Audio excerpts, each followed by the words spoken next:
അത് നടക്കില്ലേ സാബു. നമ്മുടെ പിള്ളേരെ തല്ലിട്ട് ഉമാരാൻ കമ്മലിൽ കൂടെ നെഞ്ചു പിരിച്ച് നടക്കാന്ന് പറഞ്ഞാൽ നമ്മളൊക്കെ വെറും ഉണ്ണാക്കന്മാരാവില്ലേ? നമുക്ക് തല്ലിയാണ് തീർക്കാന്നേ. നിങ്ങളൊരു ബസ്സിലാളർക്ക് ഞാൻ ട്രെയിനിൽ ഇറക്കാൻ പറ്റുന്നോട്ടെ. എന്നാ പിന്നെ അങ്ങനെ ആവട്ടെ തോമസേ, നമുക്ക് നോക്കാം. ആ കാണാം. കോംപ്രമൈസ് കൊണ്ട് ഒരു അടുപ്പും വേണ്ട. വാടാ.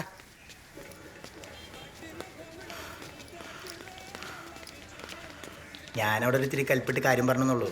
അവന്മാരായിട്ട് അധികം മുട്ടാൻ നിൽക്കണ്ട, പാർട്ടിക്കാരാ. ആ പിന്നെ നമ്മുടെ മാതിരി ഒന്ന് രണ്ടാൾക്കാരെ തല്ലിക്കൊള്ളാന്നല്ല, ഇത്ര സ്ക്വയർ ഫീറ്റിലേക്കാണ് എല്ലാവരും തല്ലിക്കൊള്ളാന്നാണ് അവരെടുക്കണ കൊട്ടേഷൻ. അതുകൊണ്ട് നല്ല ഇടി അങ്ങനെ കൊടുത്തില്ലേ? ഇങ്ങോട്ട് കിട്ടിയില്ലേ എനിക്ക്? ആരും അറിയണ്ട. വാ, 2 ടണ്ണമ്മൽ അടിക്കാം. ആ ഡാർക്ക് റൂമിൽ പോയിരിക്കാം. അയ്യോ, പരിചയപ്പെടുത്താൻ പറഞ്ഞു. ഇത് ടണ്ണമ്മൽ തോമസേട്ടൻ. ലിനു പോയ ഒഴിവിൽ ഞങ്ങളുടെ ടീമിലേക്ക് വന്ന് ഇപ്പം ഞങ്ങളുടെ കോംപ്രമൈസ് മാനേജറായിട്ട് വർക്ക് ചെയ്യണം. ബാബുജി കഴിഞ്ഞാൽ പിന്നെ ന്യൂ സ്റ്റാർ ടീമിലെ ഏറ്റവും സ്ട്രോങ് മെമ്പർ. ഇത് നീ മത്താഴ്ചേനടാ നമ്മുടെ ഏതെടുപ്പി പോയി കിടക്കുക. ആ കപ്പയും പൊട്ടി വന്ന് ഇപ്പം അടി തുടങ്ങായിരുന്നു. അവൻ വരുമ്പോ അറ്റടാ, നീ ടണ്ണമ്മൽ വയ്ക്കി. അപ്പൊ ടച്ചിങ് സോ ഈ കരിവരടിച്ചേ. ഇത് റേഷൻ കടയിൽ ബാറൊന്നല്ല.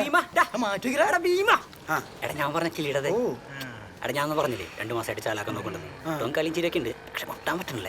ഏറെ ഇവിടെയൊക്കെ സെറ്റ് ചെയ്യാൻ വരെ 3000 കേസുള്ളൂ. ഓടാ ആ എന്നിട്ട് ഇവിടെ ഒരു പോക്കേസല്ലേ. മാന്യമര്യാദയ്ക്ക് ജീവിക്കുന്ന പെണ്ണെ കുറിച്ച് അനാവശ്യം വരരുത്. അതെന്റെ കളി ഇരുന്നിട്ട് ഇയാള് വേണമെങ്കിൽ വിശ്വസിച്ചാ മതി. വിശ്വസിക്കണില്ല. ഞാൻ തള്ളണ കൂട്ടാണല്ലോ. േടാ സെറ്റ് ചെയ്യടാ. എന്ത് അതിനെ സെറ്റ് ചെയ്യടാ.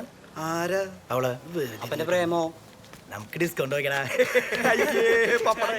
ബാബുജിനെ കുത്തിരാ.